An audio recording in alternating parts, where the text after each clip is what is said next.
Un père célibataire était avec son fils et a dit à la PDG millionnaire « Tu peux me donner les restes ?»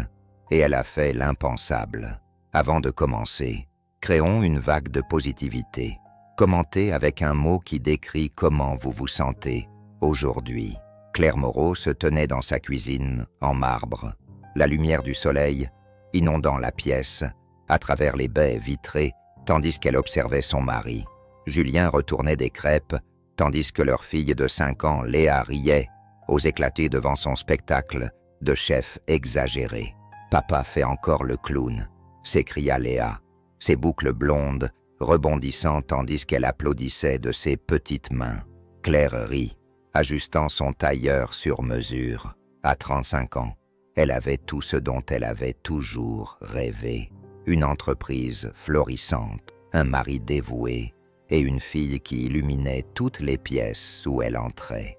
Julien attrapa Claire par la taille et l'attira vers lui pour un baiser langoureux qui faisait encore battre son cœur après 8 ans de mariage. « Ce soir, c'est notre dîner spécial. N'oublie pas que Léa reste chez grand-mère Hélène. J'ai hâte, » murmura Claire, respirant son parfum familier. « Maman, tu sens comme les fleurs, » dit Léa, en enroulant ses bras autour des jambes de Claire. « Et toi, tu sens comme du sirop, petite chipie. » Claire souleva sa fille et la fit tournoyer, tandis que les rires de Léa remplirent la cuisine de joie pure. Alors que Claire rassemblait sa mallette, Julien lui tendit sa tasse de voyage. « Conduis prudemment sous cette pluie. »« D'accord, le temps se gâte dehors. Toujours, » sourit-elle en embrassant Léa sur le front. « Sois sage avec papa aujourd'hui. Je t'aime jusqu'à la lune et retour. » Léa répéta leur phrase spéciale. « Et je t'aime jusqu'aux étoiles et au-delà. » Claire lui répondit en lui envoyant des baisers alors qu'elle se dirigeait vers sa BMW. 3 heures plus tard, Claire s'était assise dans la salle de réunion de Moreau Industries et présentait les projections trimestrielles à des investisseurs potentiels lorsque son téléphone sonna. Elle faillit l'y refuser, mais quelque chose la poussa à jeter un coup d'œil à l'écran. St. Mary's Hospital. « Excusez-moi, je dois prendre cet appel. Mab, Moreau, ici le docteur Martinez. Il y a eu un accident impliquant votre famille. Venez immédiatement. » Le monde s'est écroulé. Les documents de présentation de Claire se sont éparpillés, tandis qu'elle sortait en courant du bâtiment, ses talons cliquetant frénétiquement sur le sol en marbre. La pluie martelait son pare-brise alors qu'elle fonçait dans le trafic du centre-ville, son esprit refusant d'accepter ce qu'elle venait d'entendre. Les urgences de l'hôpital St. Mary's étaient un flou de blouses blanches et de voix pressantes. Le docteur Martinez s'approcha, l'air sombre. « Madame Moreau, je suis vraiment désolé. Votre mari est décédé sur le coup. Votre fille est en chirurgie en ce moment. » Claire s'effondra sur une chaise en plastique, son monde parfait s'écroulant en quelques secondes. Après des heures d'agonie, un autre médecin apparut. « Elle vous demande, » dit Léa, minuscule, au milieu des machines, tendant sa petite main vers Claire. Sa voix n'était plus qu'un murmure. « Maman, je vais prendre soin de papa au paradis. » « D'accord, » ce furent ses derniers mots. De l'autre côté de la ville, Daniel Rivers, 21 ans.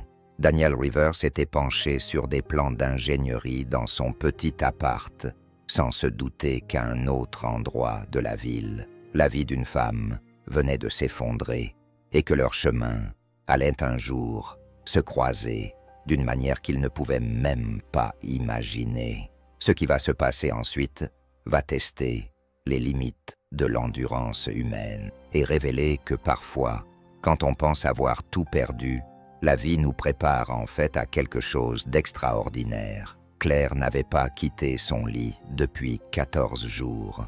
Le matelas king size, qui avait autrefois été le théâtre de conversations à voix basse et de câlins le dimanche matin, ressemblait désormais à une prison où elle flottait entre des cauchemars et une réalité trop cruelle pour être acceptée.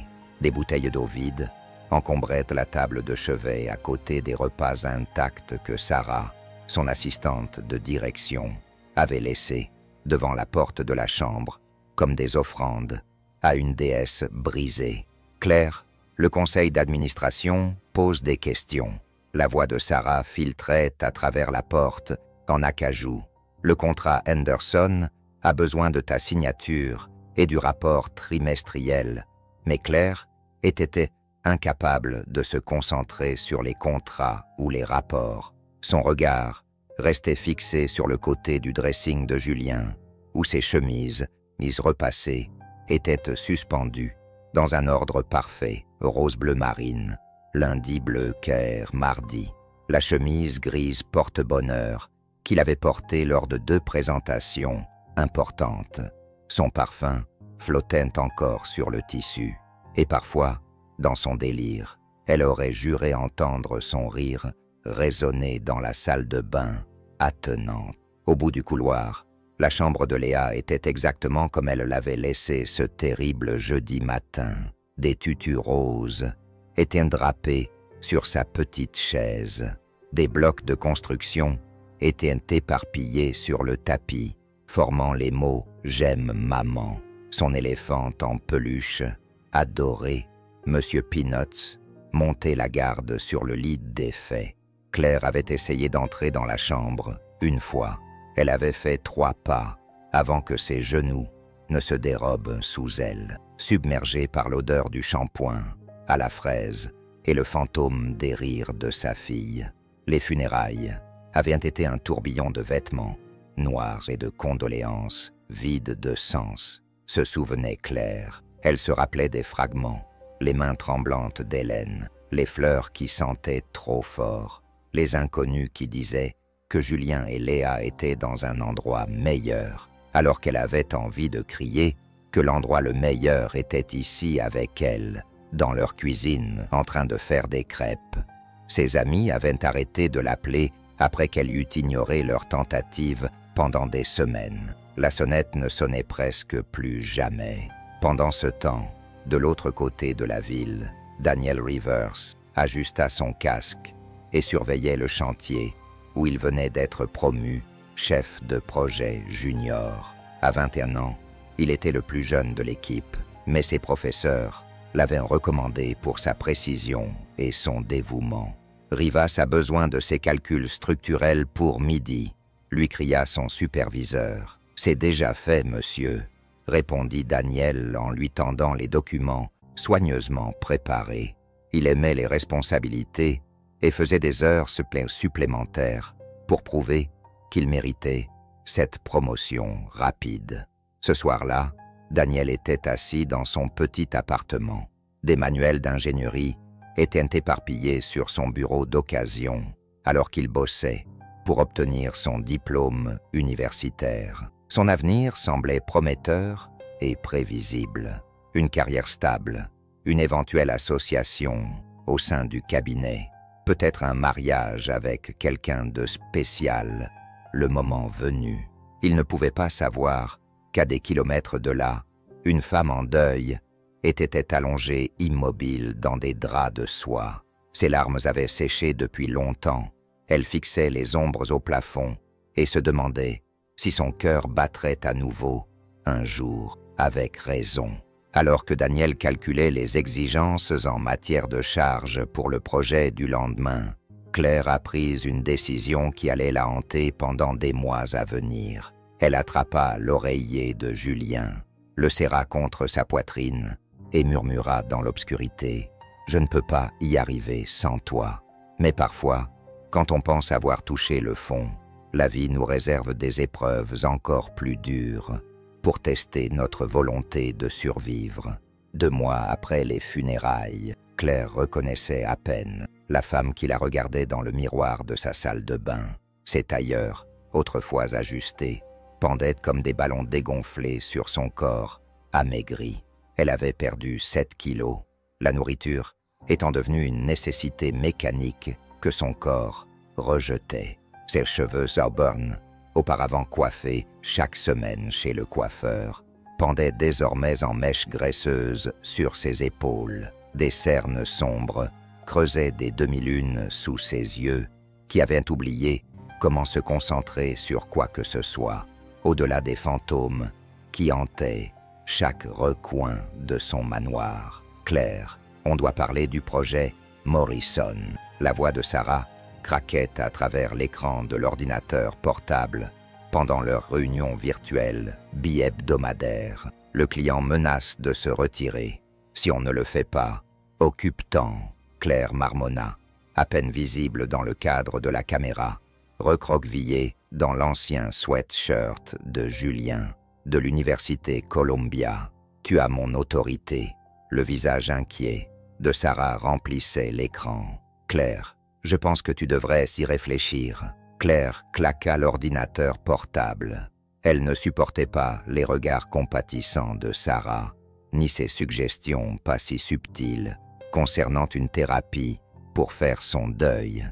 Même elle n'avait arrêté de prendre de ses nouvelles tous les jours, après que Claire lui ait crié d'arrêter de prétendre que c'était de la volonté de Dieu, et lui ait claqué la porte au nez.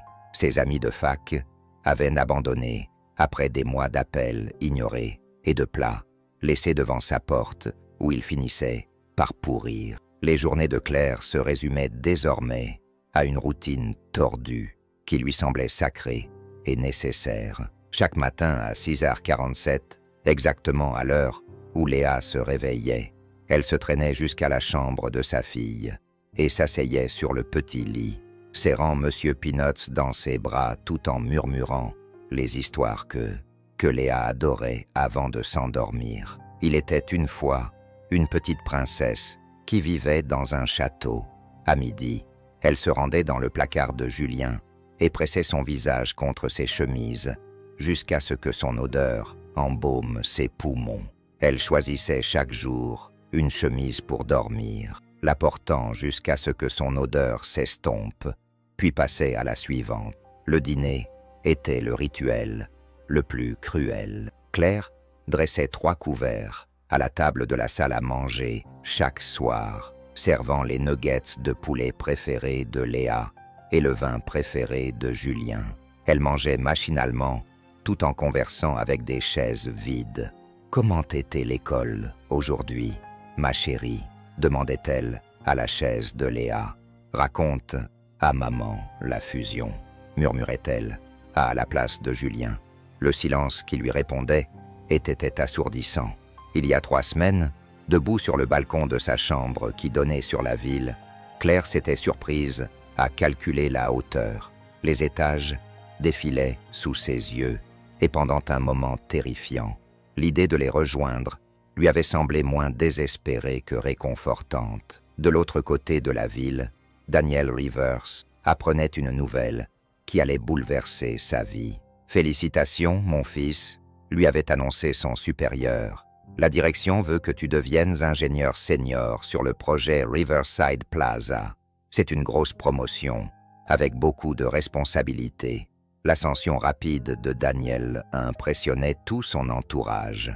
À 21 ans, il avait déjà gagné le respect de ses collègues. « Félicitations, mon fils », lui avait annoncé son supérieur. « La direction veut que tu deviennes ingénieur senior sur le projet Riverside Plaza. C'est une grosse promotion, une grosse responsabilité. » L'ascension régulière de Daniel impressionnait tout son entourage. À 21 ans, il avait déjà gagné le respect de professionnels chevronnés, tout en conservant des notes parfaites dans ses études supérieures. Son avenir était plein de promesses. Et, alors que Daniel faisait la fête avec ses potes ce vendredi soir, Claire était assise dans son manoir sombre, regardant une photo de famille où tout le monde riait. Elle traça le visage de Léa avec un doigt tremblant et murmura « Il est peut-être temps que je revienne à toi. » Mais parfois, quand on est sur le point d'abandonner complètement, une voix inattendue perce l'obscurité. Point. 8 mois après le début de sa descente aux enfers, Claire titubait dans son manoir à 3 heures du matin, poussée par une envie inexplicable de fouiller dans le tiroir du bureau de Léa. Ses doigts tremblaient, tandis qu'elle écartait des crayons et des autocollants, oubliés jusqu'à ce qu'elle trouve un morceau de papier, cartonné, froissé, couvert de gribouillis, au marqueur violet, écrit de la main tremblante de Léa, âgée de 5 ans. Le mot disait « Chère maman, tu es la meilleure maman du monde. Tu me rends heureuse tous les jours. Reste heureuse pour être heureuse. Je t'aime très très fort. Je t'aime, Léa. » Claire s'effondra sur la petite chaise de Léa. Elle serra le papier contre sa poitrine tandis que des sanglots secouaient son corps émacié. Pour la première fois depuis des mois, les larmes n'étaient pas seulement dues au chagrin. Elles exprimaient autre chose. « Quelle honte! Je ne t'honore pas, n'est-ce pas, mon bébé ?» murmura-t-elle à la pièce vide. « Je suis en train de détruire tout ce que tu aimais chez moi. » Le lendemain matin, les mains tremblantes, Claire compose le numéro qu'Hélène avait laissé sur 17 messages vocaux différents. Docteur Amanda Foster, une spécialiste du deuil qui avait aidé Hélène après la mort du père de Claire. Docteur Foster, c'est Claire Moreau. Je pense que j'ai besoin d'aide. J'attendais votre appel, répondit une voix douce. Pouvez-vous venir aujourd'hui? Le cabinet de thérapie lui semblait être un territoire inconnu. Claire s'assit, raide, sur une chaise de couleur crème, ses cheveux sales, cachés sous la casquette de baseball de Julien, de grandes lunettes de soleil recouvrant ses yeux creux, malgré le fait qu'elle soit à l'intérieur. « Parlez-moi de ce matin-là » demanda doucement le docteur Foster. « Je ne peux pas » murmura Claire. « Essaie. Léa me disait qu'elle m'aimait plus que tout au monde. C'était notre truc. Elle me le disait toujours quand je partais au boulot. » La voix de Claire se brisa. « Si je n'étais pas allé à cette réunion stupide, si j'étais resté à la maison parce que j'étais malade, si j'avais conduite moi-même au lieu de laisser Julien emmener Léa à son cours de danse. Claire, elle ne mesurait qu'1,20 m. Elle pesait 15 kilos. Elle était censée grandir et me détester pour l'avoir embarrassée devant les garçons, obtenir son diplôme universitaire et me donner des petits-enfants. » Et les mots se sont dissous en baleines qui semblaient venir du fond de son âme. Pendant 50 minutes, Claire a pleuré comme elle n'avait plus pleuré depuis l'hôpital, tandis que le docteur Foster se contentait de lui tendre des mouchoirs et d'être témoin de son désespoir. « Ce n'est que le début », a déclaré le docteur Foster à la fin de la séance. « La guérison n'est pas linéaire. Certains jours seront plus difficiles que celui-ci. »« Comment est-ce possible ?» s'est exclamée Claire. « Parce que d'abord, nous devons ressentir tout ce que vous avez refoulé. Mais je vous promets, Claire, qu'il y a une vie qui vous attend de l'autre côté de cette douleur. » Le même soir, de l'autre côté de la ville, Daniel Rivers a redressé sa cravate avant d'entrer à la fête organisée par le professeur Martinez chez lui. Les événements sociaux de l'université l'ennuyaient généralement, mais son conseiller insistait sur le fait que ces occasions de réseautage étaient cruciales pour son développement professionnel. « Daniel, il y a quelqu'un que je voudrais te présenter. Jessica, sa collègue de laboratoire. Voici Lisa Marie Thompson. Elle est infirmière pédiatrique à l'hôpital pour enfants. » Daniel se retourna et vit une femme aux yeux bruns, bienveillants et au sourire chaleureux qui lui fit oublier la conversation qu'il avait préparée. Lisa portait une simple robe bleue qui mettait en valeur sa beauté naturelle sans en faire trop. « Enchantée, » dit Lisa en lui tendant la main. « Jessica m'a dit que tu étais le génie de l'ingénierie qui construit les bâtiments. » « Debout, je ne fais que les calculs, » répondit Daniel, surpris par sa soudaine nervosité. S'assurer que les bâtiments ne s'écroulent pas, c'est le travail de quelqu'un d'autre. Lisa rit d'un rire sincère, qui donna immédiatement envie à Daniel de l'entendre à nouveau. « Eh bien, moi, j'empêche les petits êtres humains de s'écrouler, donc je suppose qu'on est tous les deux dans le métier de maintenir les choses en place. » Ils discutèrent pendant 3 heures, de tout et de rien, de sa passion pour aider les enfants malades. Ses rêves de concevoir des hôpitaux moins effrayants pour les jeunes patients, leur amour commun pour la randonnée et les films d'action horribles. Point. Alors que la fête touchait à sa fin, Daniel s'est retrouvé à demander « Ça te dirait d'aller prendre un café un de ces jours? J'adorerais. » Lisa a souri. « Mais je te préviens, je travaille à des horaires bizarres à l'hôpital. Donc je te proposerai plutôt un café à 6 heures du matin ou à minuit. Je suis ingénieur, » a répondu Daniel en souriant. On est habitués aux horaires bizarres. Alors que Daniel accompagnait Lisa à sa voiture, il ne se doutait pas qu'à des kilomètres de là, une femme brisée faisait ses premiers pas tremblants vers la guérison, ni que leur chemin allait finir par se croiser d'une manière qui les sauverait tous les deux. Mais parfois, l'amour commence son travail bien avant qu'on réalise qu'on a besoin d'être sauvé. La thérapie avec le docteur Amanda Foster ressemblait à une opération émotionnelle sans anesthésie. 3 fois par semaine, Claire s'asseyait dans ce fauteuil crème, retirant les couches de son traumatisme, tandis que sa thérapeute la guidait à travers les débris avec une patience inébranlable. Je continue de penser que j'aurais pu l'empêcher, à voix claire, au cours de la 6e semaine, si j'avais insisté pour que Julien attende que la pluie cesse, si j'avais fait porter à Léa d'autres chaussures, si j'étais parti avec eux. La culpabilité des survivants est normale, Claire, mais dites-moi, avez-vous provoqué la pluie? Non. Avez-vous dit au chauffeur du camion de griller le feu rouge? Non. Mais vouliez-vous que votre famille meure? Bien sûr que non, a répondu Claire d'une voix brisée. J'aurais donné ma place pour eux sans hésiter. Alors vous n'êtes pas responsable.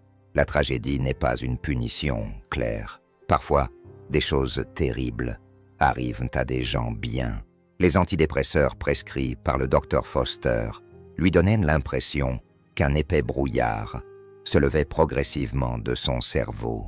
Après 2 mois de traitement, Claire a réussi à prendre sa première douche complète depuis des semaines. Elle s'est lavé les cheveux jusqu'à ce qu'ils brillent à nouveau d'un éclat au burn. Le simple fait de se sentir propre lui a apporté des larmes de soulagement. D'autres, de petites victoires, devenaient des exploits monumentaux. Prendre un petit déjeuner complet sans avoir la nausée, s'asseoir dans le jardin pendant 20 minutes sans avoir de crise de panique, participer à une vidéoconférence de Morrow Industries où elle apportait une contribution significative. Au lieu de fixer l'écran d'un regard vide, Dot Sarah était passée d'assistante à PDG par intérim avec une grâce remarquable. Elle gérait les opérations quotidiennes, pendant que Claire reconstruisait lentement sa capacité à prendre des décisions. Le cours de l'action de l'entreprise s'était stabilisé, la preuve que Claire avait construit quelque chose d'assez solide pour survivre même à son absence. Le projet Henderson avait dépassé les attentes. Sarah en a fait part lors de leur réunion hebdomadaire. Le client souhaite discuter de 3 propriétés supplémentaires. Claire a ressenti une étincelle dont elle avait oublié l'existence. Sa fierté professionnelle a programmé la réunion pour le mois prochain. Je veux être présente à cette discussion. Après 6 mois de thérapie, Claire a tenté quelque chose qui lui aurait été impensable auparavant. Elle s'est rendue en voiture à la glacier préférée de Léa, a acheté un cornet à la fraise et s'est assise sur le parking pour le manger, tout en se remémorant les cris de joie de sa fille lorsqu'elle avait la tête qui tournait. Le chagrin était toujours accablant, mais elle n'avait plus l'impression de se noyer. Pendant ce temps, Daniel Rivers découvrait que l'amour pouvait surprendre quelqu'un qui était complètement absorbé par sa carrière. Sa relation avec Lisa avait dépassé le stade des rendez-vous informels autour d'un café pour devenir quelque chose auquel aucun des deux ne s'attendait. Je n'ai jamais rencontré quelqu'un qui s'enthousiasme pour la conception d'hôpitaux. Lisa rit alors qu'ils partagent un repas chinois à emporter dans l'appartement de Daniel. La plupart des mecs ont le regard vide quand je parle de créer des environnements propices à la guérison pour les enfants.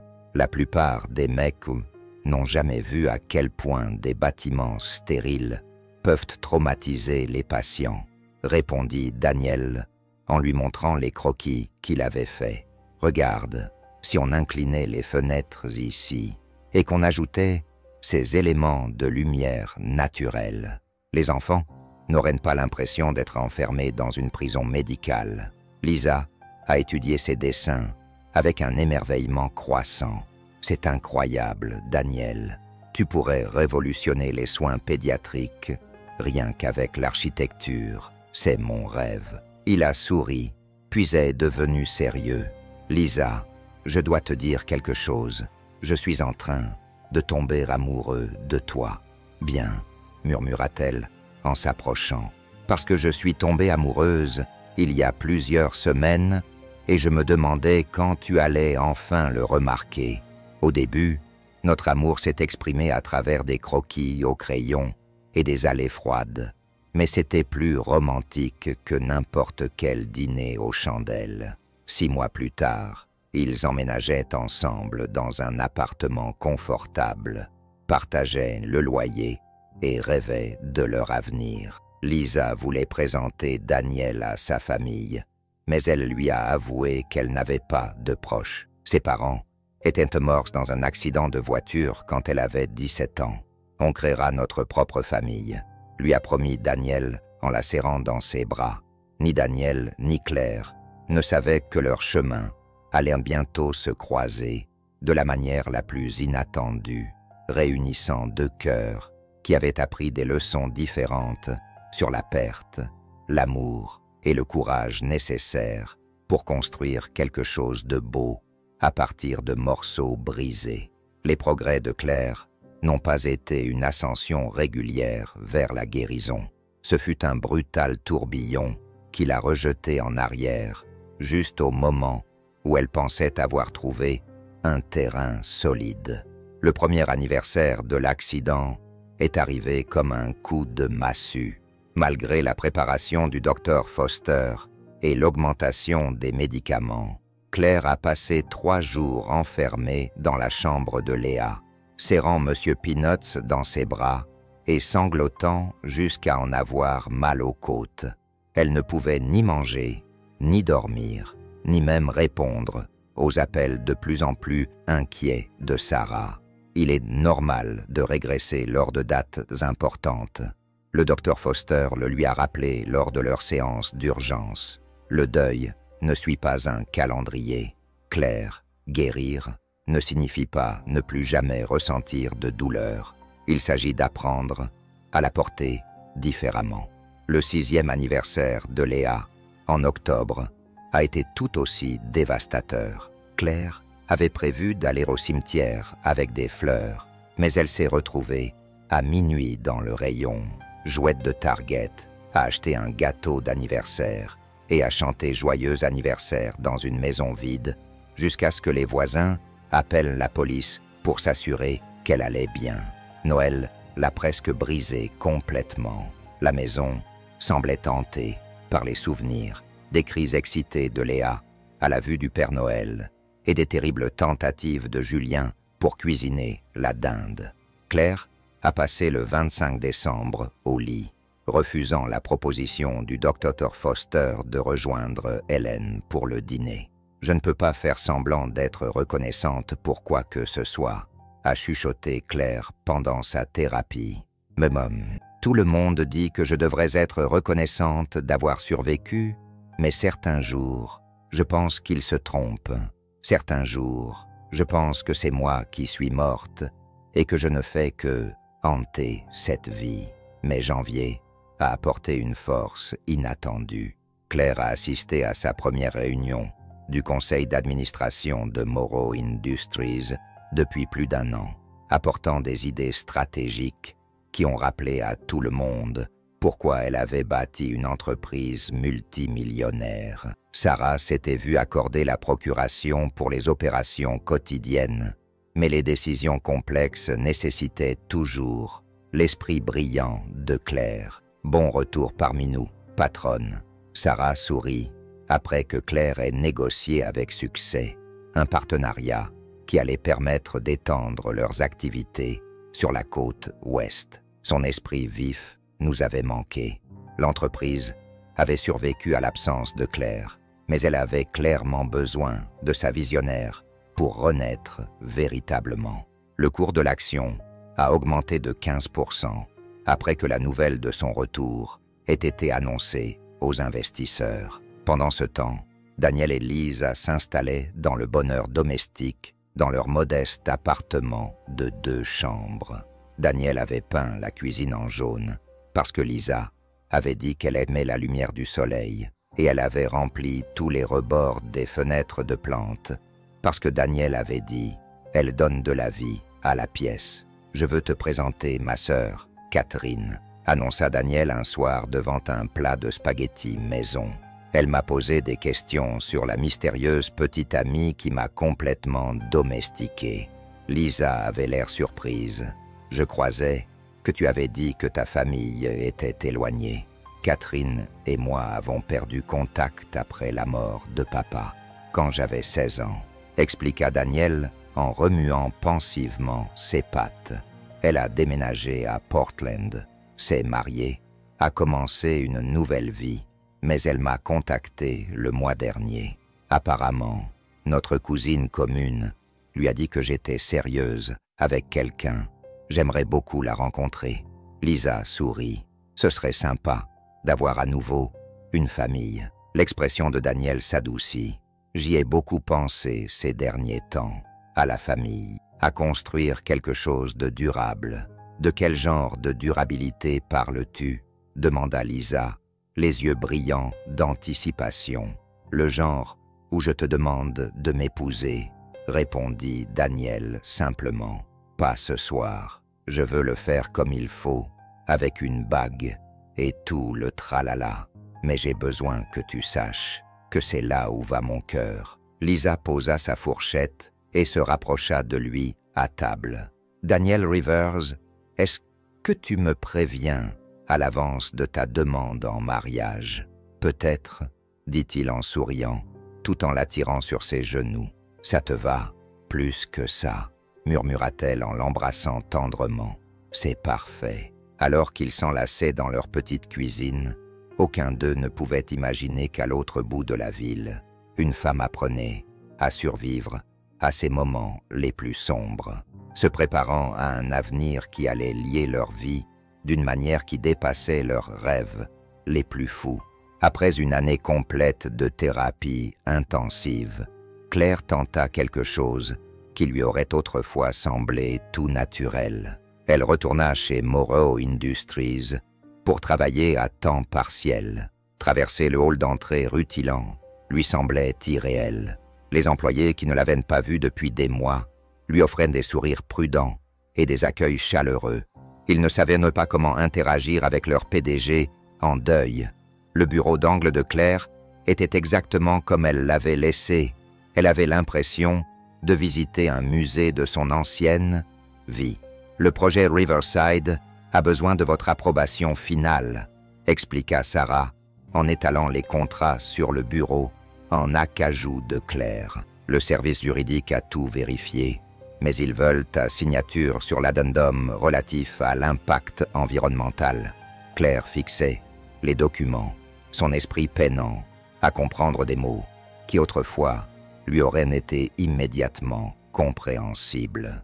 Permis de zonage pour l'impact environnemental. Ses préoccupations lui semblaient absurdement insignifiantes par rapport à la tâche monumentale que représentait le simple fait de s'habiller chaque matin. Ses décisions semblent tellement... Claire s'interrompit, cherchant ses mots. Insignifiantes. On se dispute à propos de la hauteur des bâtiments et des marges bénéficiaires alors que des gens meurent, Sarah, alors que des enfants perdent leurs parents. Je sais que tu ressens ça. dit Sarah doucement. Mais ce travail donne des emplois aux gens, construit des maisons, crée des espaces communautaires. C'est important, Claire, juste différemment d'avant. Travailler plusieurs heures par jour lui apportait une structure que la thérapie seule ne pouvait lui offrir. Claire se découvrit capable d'analyser les tendances du marché et d'approuver les budgets, même si ces tâches lui semblaient enveloppées dans un coton émotionnel. Sarah continua à gérer les opérations quotidiennes avec une compétence impressionnante, permettant à Claire de se concentrer sur la stratégie sans se noyer dans les détails. Dot. À la maison, Claire fit son premier changement délibéré depuis l'accident. Le jardin adoré de Léa était devenu un enchevêtrement de mauvaises herbes et de fleurs fanées. Un spectacle qui autrefois l'aurait bouleversé, mais qui maintenant lui semblait simplement anormal. « J'aimerais engager un jardinier. » Claire dit au Dr Foster. Léa a passé des heures à planter ses marguerites avec Julien. Elle ne devrait pas mourir, parce que je suis trop brisée pour les arroser. C'est une belle façon d'honorer sa mémoire. Le Dr Foster sourit. Prendre soin de ce qu'elle aimait, au lieu de le laisser dépérir. Eduardo, le jardinier engagé par Claire, travaillait avec un respect silencieux, comprenant d'une manière ou d'une autre qu'il ne s'agissait pas simplement d'entretenir une pelouse, mais d'effectuer une restauration sacrée. Lorsque les marguerites refleurirent, Claire s'assit parmi elles pour la première fois depuis plus d'1 an. Elle sentait la présence de Léa dans les pétales qui dansaient. De l'autre côté de la ville, Daniel Rivers a obtenu la promotion pour laquelle il avait travaillé depuis l'obtention de son diplôme. Le poste d'ingénieur senior chez Morrison & Associates s'accompagnait d'une augmentation de salaire substantielle et de la responsabilité de superviser l'ensemble des projets de construction. « Félicitations, mon fils », son supérieur rayonnait. Le plus jeune ingénieur senior de l'histoire de l'entreprise. Corporiste était impressionné. Ce soir-là, Daniel a surpris Lisa en l'emmenant dîner dans leur resto italien préféré. « J'ai une nouvelle à t'annoncer », a-t-il dit, en sortant la lettre officielle de promotion. « À partir de lundi, je suis officiellement ingénieur senior Rivers Daniel. C'est génial !» s'est exclamée Lisa, avant de réfléchir un instant. « Tu sais ce que ça veut dire ? Une meilleure assurance maladie », répondit Daniel en souriant. « Ça veut dire qu'on peut enfin organiser le mariage dont on parlait », dit Lisa, les yeux brillants. « Je pensais à quelque chose de simple, peut-être à l'automne prochain. Une petite cérémonie, juste avec nos amis proches. » Daniel se pencha au-dessus de la table et lui prit les mains. « Lisa Marie Thompson, j'adore ton sens pratique. Oui, tout ce que tu veux. Une cérémonie simple, nos amis proches, et peut-être une lune de miel dans un endroit où on pourra faire de la randonnée pendant la journée et manger comme des rois le soir. Le Colorado, suggéra Lisa. Les montagnes, les sentiers de randonnée et ces petites villes avec des restaurants incroyables. Parfait, sourit Daniel. Absolument parfait. Leur vie semblait stable et merveilleusement prévisible, avec des carrières solides, une relation amoureuse épanouie et des projets concrets pour un avenir qui semblait radieux et réalisable. Aucun d'eux ne savait que le destin était en train de préparer des événements qui allaient bientôt mettre à l'épreuve tout ce qu'ils pensaient savoir sur l'amour, la perte et les façons inattendues dont les cœurs brisés peuvent guérir. 18 mois après sa première séance de thérapie, Claire a progressivement augmenté ses heures de travail de 4 à 6, puis à 8 heures par jour. Le rythme de la vie en entreprise, les rapports trimestriels, les réunions avec les clients, la planification stratégique lui ont fourni un cadre pour reconstruire son identité au-delà de son chagrin. Moreo Industries avait non seulement survécu, mais prospéré sous la direction temporaire de Sarah, Une prise de conscience qui avait d'abord déprimé Claire, mais qui avait finalement libéré. Elle avait bâti une entreprise assez solide pour fonctionner sans sa présence constante, ce qui lui permettait de déléguer plus efficacement et de se concentrer sur un leadership visionnaire plutôt que sur la microgestion. L'expansion à Portland dépasse les prévisions, a annoncé Sarah lors de la réunion du lundi matin. Le client souhaite discuter de 3 projets supplémentaires. Claire a acquiescé avec un intérêt sincère, pour la première fois depuis des mois. Organise des réunions pour la semaine prochaine. Je veux examiner leurs plans architecturaux personnellement. Dr Foster a réduit leurs séances de 3 fois par semaine à 2 fois. Il reconnaissait les progrès de Claire, tout en continuant à lui apporter un soutien crucial dans les moments difficiles. Claire avait appris à anticiper les dates qui la perturbaient, les anniversaires, les fêtes, et à préparer des stratégies pour y faire face au lieu de simplement les endurer. Elle avait même tenté quelque chose d'inimaginable auparavant, dîner seule au restaurant. La première fois, dans un petit restaurant tranquille du centre-ville, elle avait à peine touché à sa salade, luttant contre des crises de panique, mais Claire a persévéré, y retournant chaque semaine, jusqu'à ce que cette expérience se transforme de torture en rituel d'autocompassion. J'apprends à exister en ma propre compagnie. Claire a dit au Dr Foster, Julien et Léa ne sont pas moins importants parce que je peux dîner sans pleurer. Pendant ce temps, le mariage de Daniel et de Lisa s'est déroulé comme un conte de fées, malgré leur budget modeste. La cérémonie a eu lieu au Garden of the Gods de Boulder, Lisa portant la robe vintage de sa grand-mère et Daniel un smoking loué qui le rendait incroyablement beau. «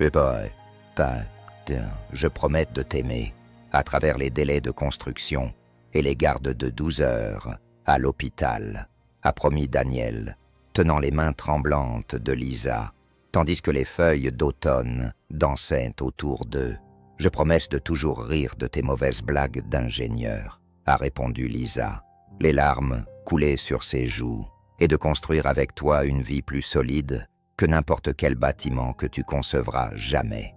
La réception, où leurs amis s'étaient réunis dans la salle privée d'un restaurant local, était intime et parfaite. La sœur de Daniel, Catherine, était venue de Portland. Elle s'était tout de suite liée d'amitié avec Lisa, en partageant ses souvenirs d'enfance, sans parents. Je n'ai pas vu Daniel aussi heureux depuis la mort de papa. Catherine a chuchoté à Lisa pendant le lancer du bouquet. Merci de lui avoir redonné le sourire. Leur lune de miel dans le Colorado a comblé toutes leurs attentes. Ils ont fait de la randonnée dans les montagnes pendant les journées fraîches d'octobre, exploré de petites villes et découvert que la vie de couple était exactement comme leur relation avant, mais en plus intense. Et si on arrêtait d'essayer d'éviter d'avoir un enfant, a suggéré Lisa, un soir, alors qu'ils se détendaient dans le jacuzzi de leur chalet, entouré d'étoiles. Je sais qu'on a prévu d'attendre encore 1 an, mais tu es prête maintenant, demanda Daniel en la serrant contre lui. Je pense que oui, on est stable financièrement, émotionnellement mûr, et je vois comment tu interagis avec les enfants à l'hôpital. Tu vas être un père formidable. Le visage de Daniel s'illumina de joie. Lisa Rivers, tu veux dire que tu veux commencer à essayer d'avoir un bébé? Je dis qu'on pourrait arrêter de faire attention et voir ce qui se passe. Elle sourit et l'embrassa sous le vaste ciel du Colorado, alors qu'ils reprenaient leur vie normale de jeunes mariés. Tous deux sentaient l'avenir s'ouvrir devant eux, avec des carrières prometteuses, un amour qui s'approfondissait et la possibilité d'une famille qui s'épanouissait. Aucun d'eux ne pouvait imaginer que la tragédie était déjà en train de préparer son prochain coup dévastateur, ni que leur bonheur était sur le point d'être mis à l'épreuve d'une manière qui allait changer à jamais le cours de leur vie soigneusement planifiée. 2 ans après sa première séance avec le docteur Foster, Claire a atteint ce que la communauté psychiatrique appelle la stabilité fonctionnelle, un terme clinique qui signifie qu'elle peut travailler, entretenir des relations et mener sa vie quotidienne sans intervention d'urgence constante. La différence entre survivre et s'épanouir restait cependant un océan qu'elle ne pouvait pas traverser. Les journées de Claire suivaient une routine précise qui lui permettait de garder les pieds sur terre. Café le matin tout en examinant les rapports financiers. 8 heures chez Morrow Industries à prendre des décisions qui affectaient des centaines d'employés. Séance de sport le soir à la salle de sport de l'entreprise. Dîners en solitaire dans des restaurants familiers où les serveurs connaissaient sa commande par cœur. Votre dépression s'est nettement améliorée. Le Dr Foster l'a remarqué lors de leur séance, désormais mensuelle. Les antidépresseurs fonctionnent bien et tu as développé d'excellents mécanismes d'adaptation. Alors pourquoi j'ai toujours l'impression de regarder ma vie à travers une vitre, a demandé Claire. Je peux fonctionner, prendre des décisions, même rire de temps en temps. Mais c'est comme si je jouais le rôle de Claire Moreau, au lieu d'être vraiment elle. Les visites dans le placard de Julien et dans la chambre de Léa étaient passées de séances de torture à quelque chose qui ressemblait à une communion. Claire touchait toujours les chemises de Julien, mais maintenant, elle partageait sa journée avec lui, au lieu de se noyer dans son absence. Dans la chambre de Léa, elle lisait des histoires à voix haute avant de dormir, honorant ainsi la mémoire de sa fille plutôt que de s'effondrer sous son poids. Morrow Industries reflétait le retour en forme de Claire, le retour en forme de Claire. Elle avait officiellement promu Sarah au poste de directrice des opérations, créant ainsi un partenariat qui tirait parti des forces des 2 femmes. Claire se concentrait sur la vision à long terme et les relations avec les clients importants, tandis que Sarah s'occupait des opérations quotidiennes. Le projet de Chicago venait d'être signé pour la phase 2. Sarah rapporta avec un enthousiasme sincère. Ils veulent que Morrow Industries conçoive l'ensemble de la rénovation du centre-ville. Claire ressentait une satisfaction professionnelle, voire de la fierté, mais cette émotion lui semblait lointaine, intellectuellement reconnue. Plutôt que profondément ressentie, le succès avait un goût de carton quand personne ne l'attendait à la maison pour le célébrer. De l'autre côté de la ville, Daniel Rivers éprouvait une joie pure, pour la première fois depuis la mort de son père, 8 ans plus tôt. « T'es prêt ?» demanda Lisa, en lui serrant la main, alors qu'ils étaient assis dans le cabinet du docteur Patterson, attendant leur échographie de 12 semaines. « Je suis prêt depuis notre nuit de noces, » répondit Daniel avec un grand sourire, même si ses paumes étaient moites d'excitation. « Eh bien, maman et papa, » annonça le docteur Patterson lorsque l'image de l'échographie apparut à l'écran. « Vous allez avoir un bébé en bonne santé, mon garçon. » Lisa s'est mise à haleter, les larmes coulant sur son visage, alors qu'elle fixait la petite silhouette sur l'écran. « Un garçon, Daniel. Nous allons avoir un fils. » La voix de Daniel s'est brisée sous le coup de l'émotion. « Noah. Nous avions parlé de Noah si c'était un garçon. Noah Rivers, a murmuré Lisa, imaginant déjà leur avenir. Il va être parfait. » Les mois suivants ont filé à toute vitesse, avec tous les préparatifs.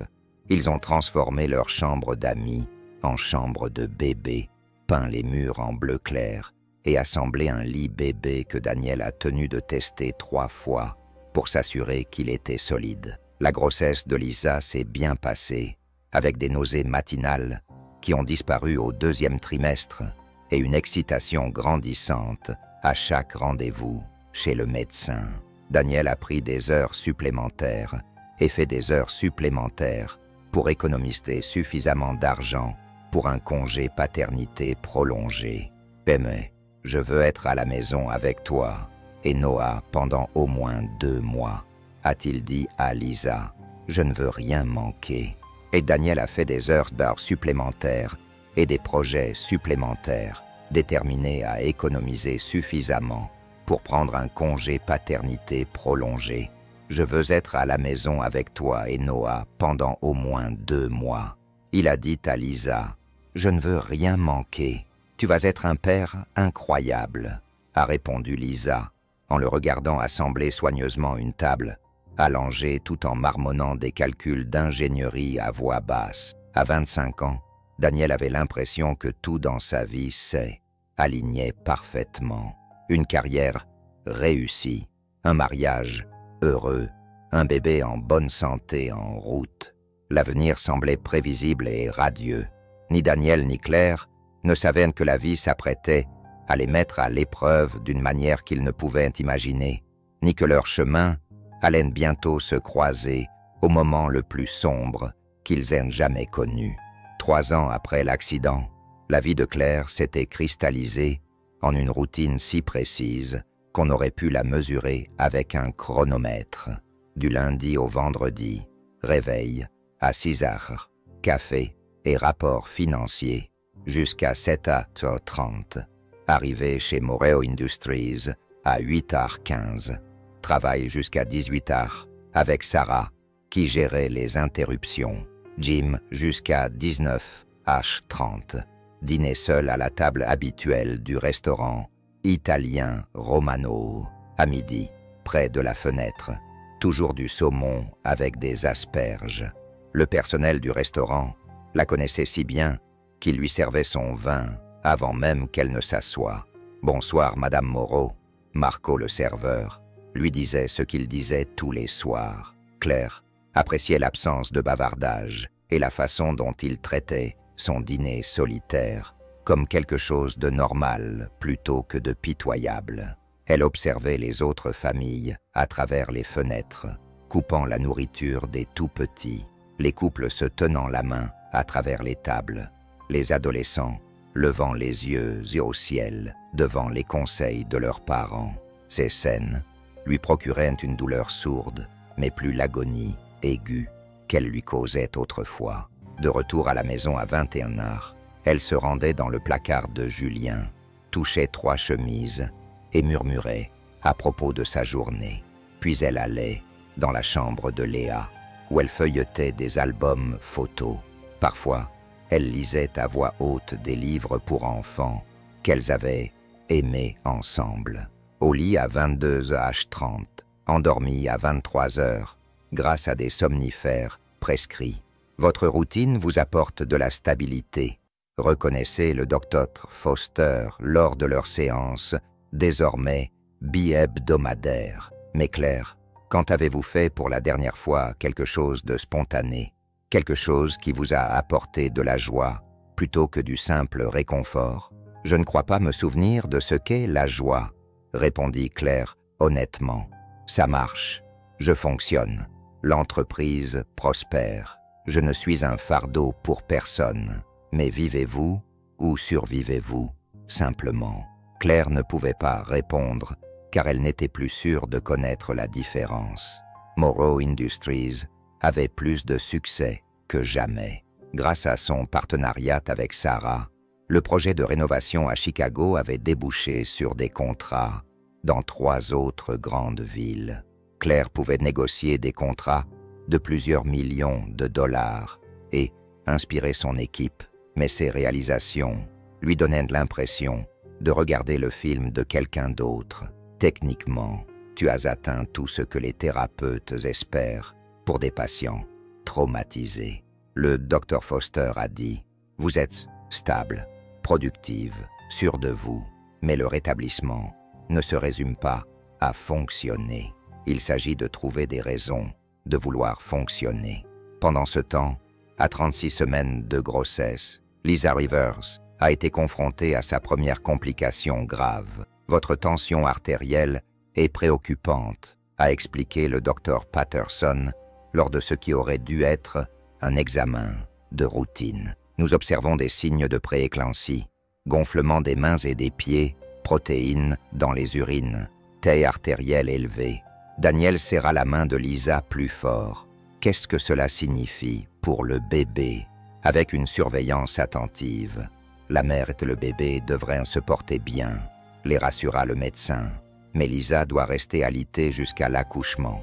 Pas de travail, une activité minimale et 2 visites par semaine. Les yeux de Lisa se remplirent de larmes, en partie de peur, en partie de frustration.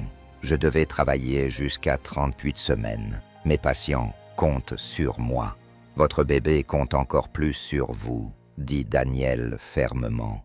Je prends un congé paternité anticipé à partir de demain.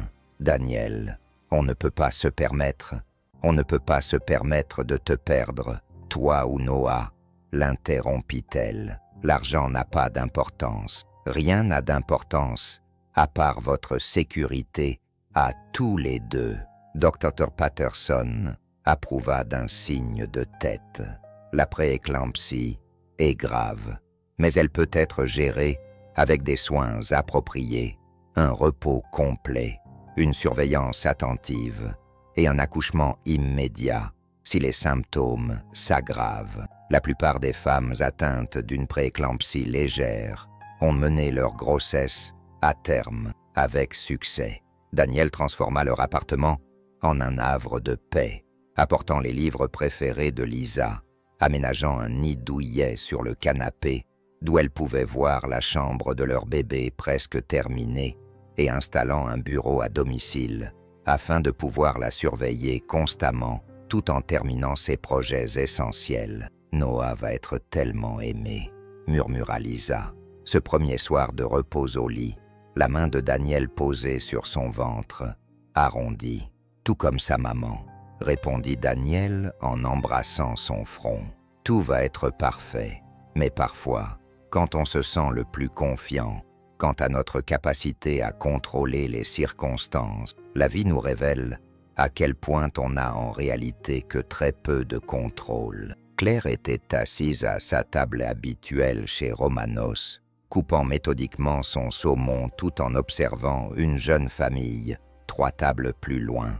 Le père aidait patiemment son enfant à manger ses spaghettis, tandis que la mère essuyait la sauce sur les joues potelées de sa fille. Les 2 parents riaient de l'enthousiasme désordonné de leur fille. Pour la première fois depuis 3 ans, Claire ne ressentait pas cette douleur familière au creux du cœur. Au contraire, quelque chose d'autre provoquait une douleur vide qui n'était pas liée au fait que Julien et Léa lui manquaient, mais au fait que l'amour lui-même lui manquait. « Je pense que je suis prête à aller de l'avant », dit Claire au docteur Foster lors de leur séance de la semaine suivante. « Pas pour les remplacer. Je sais que c'est impossible, mais peut-être pour honorer leur mémoire en vivant vraiment au lieu de simplement exister. À quoi cela ressemble-t-il pour vous ?» demanda le docteur Foster avec précaution. « Je ne sais pas, » admit Claire. « Quand je vois des familles maintenant, je ne ressens pas seulement un vide, je ressens un désir, comme s'il y avait de la place dans ma vie pour quelque chose de nouveau. Mais j'ai peur de le vouloir. » Le docteur Foster se pencha en avant. « Claire, qu'est-ce qui te fait le plus peur dans le fait d'ouvrir à nouveau ton cœur? Que je les perde aussi, » murmura Claire. « Que le fait de m'attacher à quelqu'un d'autre signifie que Léa et Julien comptaient moins, que je suis égoïste, que je veux une deuxième chance d'être heureuse, alors que certaines personnes n'ont jamais eu la première. L'amour n'est pas limité, Claire. Aimer de nouvelles personnes ne diminue pas ce que tu ressentais pour ta famille. Ça l'honore. Mais si je ne peux pas survivre à une nouvelle perte, et si tu ne peux pas survivre sans jamais essayer d'aimer à nouveau, cette question hantait Claire depuis des jours, la poursuivant pendant les réunions du conseil d'administration et ses dîners solitaires. Elle se surprenait à observer les couples dans la rue, se demandant si elle savait encore comment entrer en contact avec une autre personne au-delà de la courtoisie professionnelle et du processus thérapeutique. Pendant ce temps, à 36 semaines, Lisa Rivers a commencé le travail à 3 heures du matin. Quelque chose ne va pas, a-t-elle haleté, en réveillant Daniel d'un sommeil profond. La douleur est différente et je ne vois plus très bien. Daniel a appelé le Dr Patterson pendant qu'il conduisait. Lisa a été transportée à l'hôpital St. Mary, le même hôpital où la famille de Claire avait été admise 3 ans plus tôt. La pression artérielle de Lisa avait grimpé en flèche et son visage était grossi. « Il faut accoucher tout de suite », dit le docteur Patterson après un rapide examen. La prééclampsie s'aggrave. Le cœur du bébé bat fort, mais on ne peut pas attendre. Noah Daniel Rivers est venu au monde à 4h47 du matin, pesant 2,5 kg, mais en bonne santé. Ses cris remplirent la salle d'accouchement, d'espoir et de soulagement. « Il est parfait », sanglota Daniel, tenant son petit garçon dans ses bras pour la première fois. « Lisa, regarde ce qu'on a fait. Il est absolument parfait. » Mais l'état de Lisa s'est rapidement détérioré après l'accouchement. De graves convulsions ont secoué son corps malgré les médicaments. Une hémorragie massive a commencé.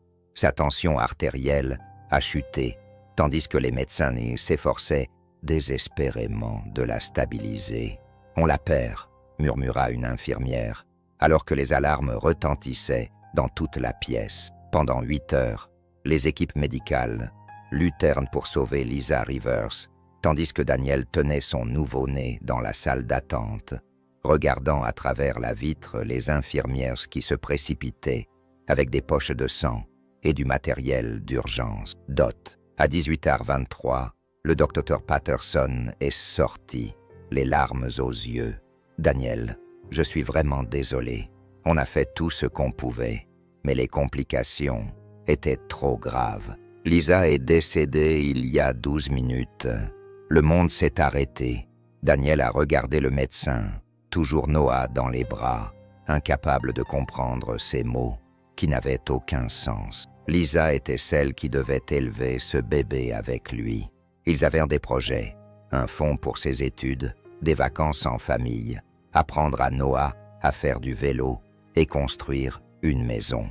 À 27 ans, Daniel Rivers est devenu veuf et père célibataire le même jour. Son avenir soigneusement planifié s'était fait effondrer dans un chagrin inimaginable.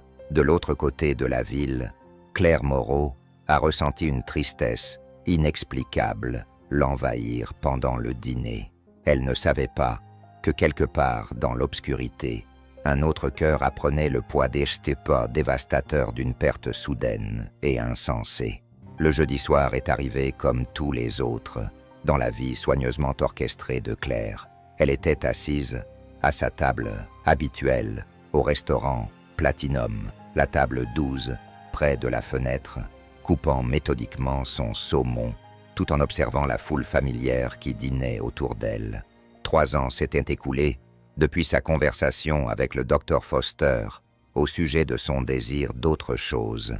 Mais Claire était restée prisonnière de la sécurité de sa routine. Travail, gym, dîner solitaire, retour à la maison pour visiter les pièces commémoratives, sommeil. Ce schéma lui semblait protecteur, prévisible et de plus en plus vide. Ce soir-là, cependant, quelque chose semblait différent. Un jeune couple, à une table voisine, fêtait son anniversaire. La femme riait, tandis que son mari bredouillait un discours clairement répété sur la façon dont elle avait changé sa vie. À une autre table, un père aidait patiemment sa petite fille à colorier son set de table pendant que sa femme nourrissait leur bébé. Claire observait ces scènes sans son détachement habituel. Au contraire, elle sentait quelque chose s'éveiller en elle. Pas la douleur aiguë d'une perte récente, mais un doux désir de connexion, de donner un sens à sa vie au-delà de la simple survie. Elle finit son dîner mécaniquement, rentra chez elle en empruntant les rues familières et commença son rituel nocturne. Dans le placard de Julien, Elle toucha sa chemise de travail bleu marine, respirant le léger parfum qui, d'une manière ou d'une autre, persistait encore après 6 ans. « Tu me manques », murmura-t-elle au cintre vide. « Chaque jour, vous me manquez tellement tous les deux. Ça me coupe. » Encore le souffle. En entrant dans la chambre de Léa, Claire s'assit sur le petit lit et ouvrit l'album photo de leurs dernières vacances en famille, à Disney World, 2 mois avant l'accident. Le sourire de Léa rayonnait sur toutes les photos, tandis que Julien la portait sur ses épaules ou la faisait tournoyer dans des robes de princesse. « Mais ce soir, c'est différent », continua Claire d'une voix légèrement tremblante. « Je crois que je suis prête à essayer de revivre, vraiment vivre, pas juste survivre. » Elle a tracé le visage de Léa sur les photos, les larmes coulant librement, mais sans le poids dévastateur qu'elles avaient porté pendant des années. « J'ai besoin de savoir que c'est ok », a murmuré Claire dans la pièce silencieuse. « Si j'ai le droit d'aimer quelqu'un d'autre, de peut-être construire quelque chose de beau à nouveau. J'ai besoin d'un signe de votre part, à tous les deux.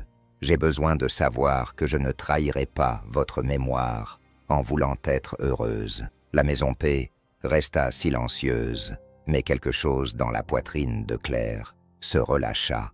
La première fissure dans des années d'armure émotionnelle. De l'autre côté de la ville, Daniel Rivers affrontait l'heure la plus sombre de sa vie. Noah, 3 ans, s'accrochait au cou de son père alors qu'ils étaient assis sur un banc devant le refuge Saint-Vincent. Leurs maigres possessions étaient entassées dans un seul sac de voyage. Après 2 mois passés dans un logement temporaire, leur temps était écoulé. Daniel avait jusqu'au lendemain matin pour trouver un autre endroit. Mais 3 ans de monoparentalité avaient épuisé toutes ses ressources. Le marché du travail était impitoyable pour un père veuf. Les employeurs potentiels voyaient Noah comme un handicap. Absence pour cause de maladie, besoins urgents de garde d'enfants, complications inévitables liées à l'éducation d'un enfant en bas âge seul. Daniel avait été licencié de son poste d'ingénieur 8 mois auparavant et n'avait pas trouvé de travail stable depuis papa a faim. Noah gémissait, son petit corps frissonnant dans l'air frais d'octobre. Le cœur de Daniel se brisa. Il avait exactement 347 $ dans son portefeuille et aucune idée de l'endroit où il dormirait le lendemain soir. Noah n'avait rien mangé depuis le petit déjeuner à Hapsdale, un bagel provenant de la boîte de dons du refuge. Le désespoir serrait la poitrine de Daniel lorsqu'il se souvint d'une chose que l'assistante sociale avait mentionnée. Parfois, les gens riches qui mangent dans les restaurants chers aident les familles en difficulté. Ce n'est pas l'idéal, mais si tu es vraiment désespéré, en regardant le visage confiant de Noah, Daniel a pris une décision qui allait à l'encontre de tous ses instincts. Il n'avait jamais mendié auparavant, jamais demandé d'aide à des inconnus, mais la faim de son fils avait pris le dessus sur sa fierté. « On va demander de l'aide à quelqu'un, mon grand », Daniel murmura en se levant avec Noah dans ses bras. « Papa va s'assurer que tu aies à manger ce soir. » Alors que Claire Moreau se préparait à se coucher dans son manoir et que Daniel Rivers se dirigeait vers le restaurant Platinum avec son fils affamé, aucun d'eux ne savait que le destin était sur le point de croiser leur monde brisé de la manière la plus inattendue qui soit. Claire Moreau était assise à sa table, habituelle au restaurant Platinum, coupant machinalement son saumon grillé en carrés précis, tandis que les clients du dîner s'affairaient autour d'elle. Les jeudis soirs, c'étaient toujours les mêmes visages, des cadres d'entreprise célébrant des contrats, des couples en rencontre amoureuse, des familles s'offrant un repas coûteux. Elle venait de lever sa fourchette lorsqu'une ombre tomba sur sa nappe blanche. Un jeune homme se tenait à côté de sa table, visiblement mal à l'aise, tenant dans ses bras un petit enfant qui ne devait pas avoir plus de 3 ans. Les vêtements du petit garçon étaient propres, mais manifestement d'occasion. Un t-shirt délavé à l'effigie d'un dinosaure et un jean usé aux genoux. Son père portait une chemise boutonnée toute simple et un pantalon kaki qui avait connu des jours meilleurs, mais tous deux étaient propres et dignes, malgré leurs difficultés évidentes. « Excusez-moi, madame, » dit l'homme d'une voix à peine audible. « Je suis désolé de vous déranger. » Claire leva les yeux, surprise par l'interruption de sa routine soigneusement contrôlée. L'homme avait un regard gentil, épuisé, mais déterminé, et il tenait l'enfant avec une force protectrice et désespérée. « Mon fils, » dit-il en s'interrompant, la gorge serrée, « on n'a pas mangé aujourd'hui. Je me demandais si vous aviez quelque chose à manger. Vous n'allez pas tout manger. On pourrait l'avoir, juste pour lui, s'il vous plaît. » Le petit garçon enfouit son visage dans le cou de son père, visiblement affamé, mais essayant de ne pas pleurer. Quand il leva la tête pour jeter un coup d'œil à Claire, celle-ci eut le souffle coupé. Il avait les yeux de Léa, mais pas de la même couleur. Les siens étaient bruns, tandis que ceux de Léa étaient bleus, mais ils avaient la même forme, la même innocente confiance, la même façon de regarder le monde avec curiosité, malgré un malaise évident. La fourchette de Claire tomba bruyamment sur son assiette. « Comment tu t'appelles » demanda-t-elle à l'enfant d'une voix étonnamment douce. « Noah » murmura timidement le petit garçon. « Je m'appelle Claire » répondit-elle, avant de se tourner vers le père. « Et vous êtes » ? « Daniel Rivers. Voici mon fils Noah. On traverse une période difficile en ce moment. » Il n'y avait aucune manipulation dans sa voix, aucune histoire larmoyante préparée à l'avance, juste l'honnêteté brute d'un homme qui avait ravalé sa fierté pour nourrir son enfant. Claire observa le visage de Daniel, reconnaissant quelque chose qu'elle comprenait intimement, le regard de quelqu'un dont le monde s'était effondré, mais qui continuait à se battre pour protéger ce qui comptait le plus. « Noah, » dit Claire doucement, « tu as faim, mon chéri ?» Noah acquiesça, son petit ventre gargouillant bruyamment. « Dot !» Sans hésiter, Claire poussa son assiette presque intacte vers eux. « Tiens, mon bébé, mange ça. » Les yeux de Daniel se remplirent de larmes de soulagement et de gratitude. « Merci, Noah.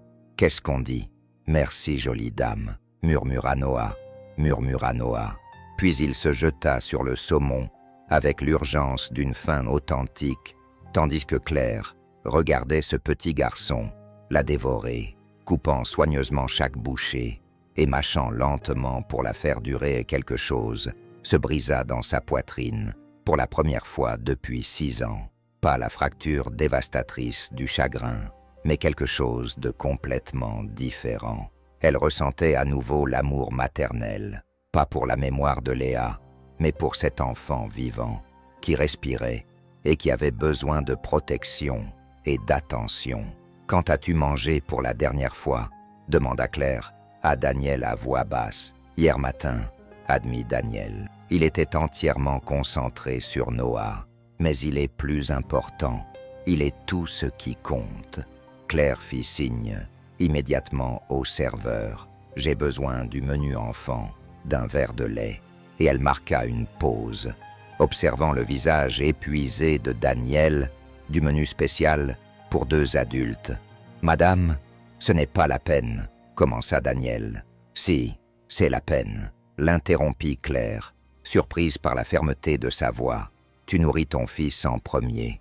Ça me dit tout ce que j'ai besoin de savoir sur toi. » Alors que Noah finissait son saumon et commençait à manger les graissins commandés par Claire, il leva les yeux vers elle, les joues couvertes de miettes, et dit « Tu es gentille comme l'était ma maman. » Le cœur de Claire s'arrêta, puis se remit à battre à un rythme qu'elle avait oublié. « Noah, où habitez-vous, ton papa et toi ?» demanda-t-elle doucement. Noah eut l'air perplexe et se tourna vers Daniel avec un regard interrogateur. « On est entre 2 maisons en ce moment. » répondit Daniel avec précaution, cherchant clairement à protéger son fils de leur réalité. Mais Claire a compris. Elle avait vu suffisamment de familles désespérées grâce à la fondation caritative de Morrow Industries pour reconnaître le sans-abrisme déguisé en inconvénient temporaire. « Quel âge as-tu, Noah ?» demanda Claire. « Reed » annonça Noah fièrement en levant 3 doigts. L'âge de Léa quand elle est morte, l'âge qu'elle aurait eu quand elle a appris à épeler son nom, a commencé à poser des questions sans fin, à développer sa propre petite personnalité au-delà des souvenirs de Claire. Pour la première fois en 6 ans, Claire Morrow sentit son cœur se souvenir comment aimer quelqu'un de nouveau. Claire ne pouvait s'empêcher de penser aux yeux bruns confiants de Noah, tandis qu'elle regardait Daniel rassembler leurs quelques affaires après le dîner. Quand ils se dirigèrent vers la sortie du restaurant, quelque chose la poussa à les suivre. « Attendez !» cria-t-elle en les rattrapant sur le parking. « Où allez-vous ce soir ?» Le visage de Daniel rougit de gêne. « On va trouver une solution. » Mais Claire en avait vu assez. Leurs affaires se résumaient à un simple sac de voyage et un ours en peluche usé que Noah serrait contre lui. Elle les suivit à distance pendant qu'ils marchaient 6 pâtés de maison jusqu'à un petit parc où Daniel étendit une fine couverture sous une rue. La vue de ce père se préparant à dormir dehors avec son enfant en bas âge brisa quelque chose dans le cœur de Claire. « Daniel » appela-t-elle en courant à travers l'herbe dans ses talons. « Tu ne peux pas dormir ici avec Noah. On est en octobre. Il va geler. On n'a nulle part où aller. » Daniel admit, la voix bravant. « Le refuge est complet et je n'ai pas d'argent pour un motel. » Claire prit une décision qui la surprit elle-même. « Vous avez un endroit où aller maintenant, tous les deux. Madame, je ne peux pas accepter la charité. Ce n'est pas de la charité. » L'interrompit Claire. « J'ai besoin d'aide pour entretenir ma propriété. Il y a un petit appartement au-dessus de mon garage qui est vide. Vous pouvez y vivre, en échange de l'entretien du terrain et des travaux de maintenance de base. C'est un travail, Daniel, pas une aumône. » Daniel la fixa du regard. Noah, frissonnant dans ses bras. « Tu es sérieuse, très sérieuse. Un salaire juste, un travail honnête, un logement sûr. Noah mérite mieux que les bancs publics. » Ce soir-là, Claire les conduisit à sa propriété et leur montra le modeste mais confortable appartement qu'elle avait initialement construit pour y vivre. Le personnel, les yeux de Noah s'écarquillèrent à la vue de sa propre chambre. « Papa, il y a un lit rien que pour moi !» s'écria Noah en sautant sur le matelas double. « Qu'est-ce que t'en dis, mon grand ?» demanda Daniel. « Merci, tante Claire », répondit Noah. Le surnom lui vint naturellement. Le cœur de Claire fit un bond. « Tante Claire, j'aime bien ça. » En quelques jours, leur arrangement semblait étonnamment naturel. Daniel s'est révélé être un excellent bricoleur, réparant tout ce qui avait été négligé pendant des années dans la propriété.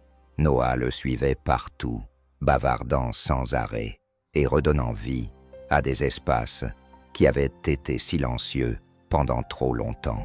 Le 2e jour, Noah a développé une forte fièvre. Claire les conduisit immédiatement chez son médecin privé, insistant pour qu'ils utilisent son assurance maladie haut de gamme. « Noah est aussi ma responsabilité maintenant », dit-elle fermement à Daniel lorsqu'il protesta. « La famille s'occupe de la famille, malheureusement. » Des photographes les surprirent en train de quitter le bâtiment médical ensemble, déclenchant des spéculations dans les tabloïds sur le mystérieux nouvel homme et l'enfant secret de Claire Morrow. Les gros titres étaient brutaux. La romance secrète d'un PDG milliardaire et le nouvel amour de Claire Morrow. Claire a convoqué une conférence de presse le lendemain. Daniel Rivers est un père veuf qui a tout perdu en s'occupant de sa femme malade, a-t-elle déclaré aux médias réunis. Au lieu de juger un homme qui a demandé de l'aide pour nourrir son enfant affamé, Nous devrions peut-être nous demander pourquoi les personnes qui ont réussi sont si critiquées pour avoir fait preuve de décence humaine élémentaire. L'opinion publique a immédiatement changé. Les réseaux sociaux ont salué la compassion de Claire et plusieurs offres d'emploi ont afflué pour Daniel, bien qu'il ait choisi de rester, se sentant sincèrement attaché à Claire et désireux d'assurer une vie stable à Noah. 2 semaines plus tard, une lettre officielle est arrivée qui a tout changé. Elle vient d'un cabinet d'avocats de Portland, a dit Daniel, les mains tremblantes, tandis qu'il lisait. « Mon père, il m'a laissé un héritage quand il est mort, mais ma belle-mère l'a caché. Elle a été contrainte de le restituer. 150 000 $, Daniel. C'est merveilleux, s'est exclamé Claire. Apparemment, il m'a laissé un héritage quand il est mais ma belle. Apparemment, il m'a laissé un héritage à sa mort, mais ma belle-mère l'a caché. Elle a été contrainte de le restituer. 150 000 $, Daniel. C'est merveilleux, s'est exclamé Claire. Je pourrais avoir mon propre appartement maintenant, a dit Daniel doucement. Être à nouveau indépendant. L'idée de partir terrifiait Claire plus qu'elle ne l'aurait cru. « Et ce que tu veux ?»« Non, » admit Daniel. Noah adore cet endroit et je ne me suis jamais senti aussi chez moi. Au fil des semaines et des mois, Claire et Daniel trouvèrent un rythme naturel pour élever Noah ensemble, tout en tombant lentement amoureux l'un de l'autre. Noah semblait sentir le lien qui se créait entre eux et posait des questions innocentes qui allaient droit au but. « Tante Claire, tu vas être ma nouvelle maman ?» demanda Noah un soir alors que Claire le bordait dans son lit. Claire retint son souffle. « Tu aimerais ça, mon chéri ? » ?»« Oui, papa sourit plus quand tu es là et tu fais les meilleurs câlins. » Cette nuit-là, Claire réalisa qu'elle n'était pas seulement prête à aimer à nouveau. Elle était déjà complètement amoureuse. 6 mois après leur première rencontre, au restaurant Platinum, Claire ramena Daniel à la même table où ils s'étaient rencontrés. « Noah est avec Catherine ce soir. » Claire dit nerveusement. « Je voulais te parler d'un truc important. » « Claire, tu me rends nerveux. » Daniel rit. Au lieu de répondre, Claire glissa de sa chaise et s'agenouilla à côté de la table, sortant une bague simple mais élégante. « Daniel Rivers, tu m'as demandé des restes et tu m'as donné une toute nouvelle vie. Veux-tu t'épouser ?» Le visage de Daniel s'illumina du plus beau sourire qu'elle ait jamais vu. « Claire Moreau, je t'aime plus que je ne l'aurais jamais cru possible. »« Oui, absolument, oui. » Leur mariage, 3 mois plus tard, fut intime et parfait. Noah, maintenant âgé de 4 ans, marcha dans l'allée en portant leurs alliances sur un coussin en satin, annonçant aux invités rassemblés « Maintenant, nous allons être une vraie famille », alors que Claire et Daniel échangeaient leurs vœux. Avec Noah entre eux, tous 3 savaient qu'ils avaient trouvé quelque chose de précieux, pas un substitut à ce qu'ils avaient perdu, mais quelque chose d'entièrement nouveau, construit à partir d'amour, de courage et du magnifique désordre des secondes chances. Chapitre 15. L'héritage est complet. 5 ans plus tard, le domaine Moreau bourdonnait du joyeux chaos d'une maison véritablement vivante. Emma Grace Rivers Moreau posa son pinceau. Claire l'appela, poursuivant leur fille, de 3 ans, à travers la cuisine, alors qu'elle maniait un pinceau à aquarelle comme une petite guerrière. « Ton frère a passé toute la matinée sur ce chef-d'œuvre. » Noah, maintenant âgé de 8 ans et d'une sagesse qui dépassait son âge, rit depuis sa place à la table de la cuisine. « Ce n'est pas grave, maman.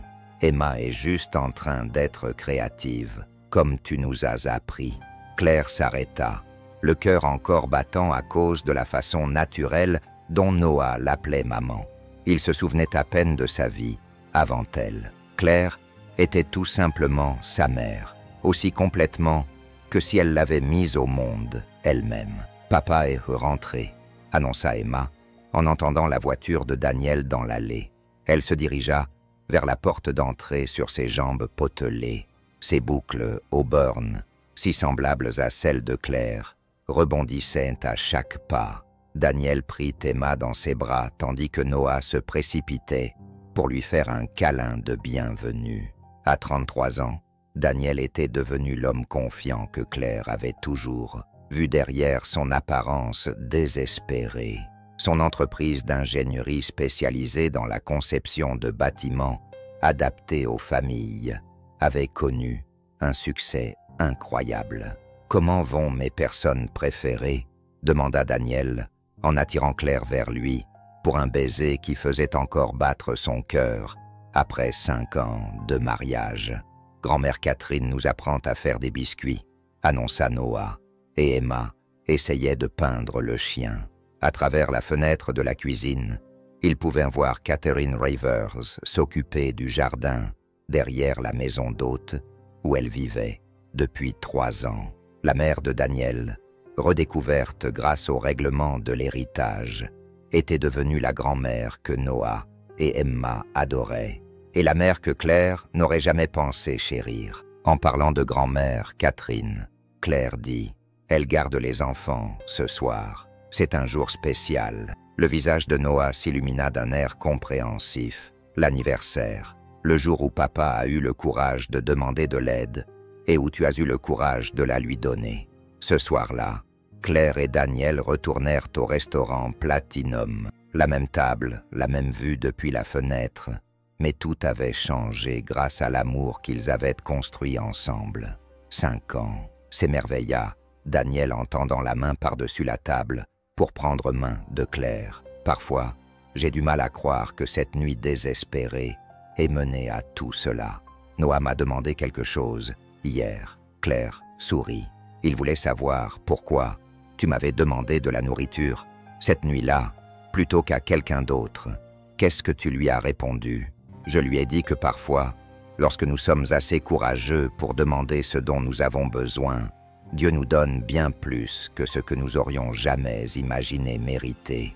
Tu as demandé des restes, et tu as reçu une famille entière, et tu as offert des restes, et tu as reçu une nouvelle vie, répondit Daniel en portant sa main à ses lèvres.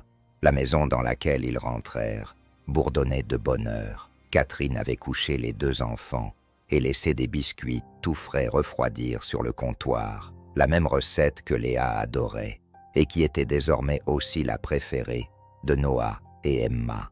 Dot dans la salle familiale rénovée. Les photos racontaient l'histoire de leur vie commune. Des photos de Julien et Léa occupaient une place d'honneur à côté des photos de mariage. Le premier jour d'école de Noah, les premiers pas d'Emma. Le passé et le présent coexistaient en harmonie, chacun étant précieux, sans diminuer l'autre. Dot. Claire avait transformé la chambre de Léa en un magnifique espace commémoratif, non pas un sanctuaire de deuil, mais une célébration de l'amour. Noah venait souvent rendre visite à sa sœur Léa au ciel, lui raconter ses histoires d'école et lui demander conseil, avec la sagesse d'un enfant qui comprend que l'amour transcende la présence physique. Parfois, j'y vais aussi, confia Noah à Claire. Un soir, je parlerai à Léa d'Emma et de la façon dont tu prends si bien soin de papa et moi. Je pense qu'elle est heureuse que nous t'ayons trouvé.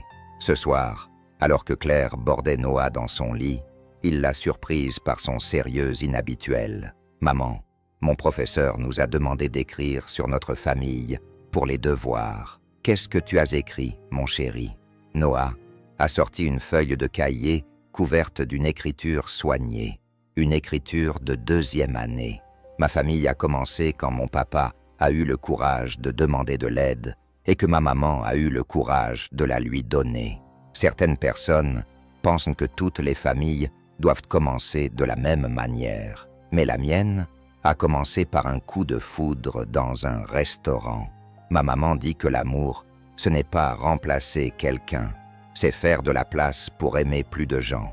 Maintenant, on a assez d'amour pour tout le monde, même pour ceux qui sont au ciel. Les yeux de Claire se remplirent de larmes de joie pure. Noah, c'est magnifique. Map Johnson dit que Je peux le lire à la classe demain. Je veux que tout le monde sache comment les familles peuvent s'agrandir de différentes façons. » Alors que Claire éteignait la lumière de Noah et allait voir si Emma dormait, elle ressentit un profond sentiment d'accomplissement. Pas parce que son chagrin avait disparu, Julien et Léa lui manquaient toujours autant, mais parce qu'elle avait appris que guérir ne signifiait pas oublier. Cela signifiait faire de la place pour un nouvel amour, aux côtés d'un amour éternel. Debout dans sa cuisine, là où tout avait commencé, Claire murmura dans l'air nocturne « Merci Julien, merci Léa, de m'avoir appris à aimer si fort que je n'ai pas pu m'arrêter, même quand ça faisait mal. Merci de m'avoir envoyé Daniel et Noah quand j'étais enfin prête à aimer à nouveau. » Le rire de Daniel se mêlait à la voix de Catherine, qui planifiait le pique-nique familial du lendemain. À l'étage, Noah et Emma dormaient paisiblement, rassurés de savoir qu'ils étaient aimés. Claire Moreau Rivers avait appris la plus belle vérité qui soit. L'amour multiplie plutôt qu'il ne divise. Et parfois, nos plus grandes pertes nous préparent aux plus inattendues bénédictions. La famille brisée était redevenue entière, non pas en remplaçant ce qui avait été perdu, mais en embrassant courageusement ce qui avait été trouvé.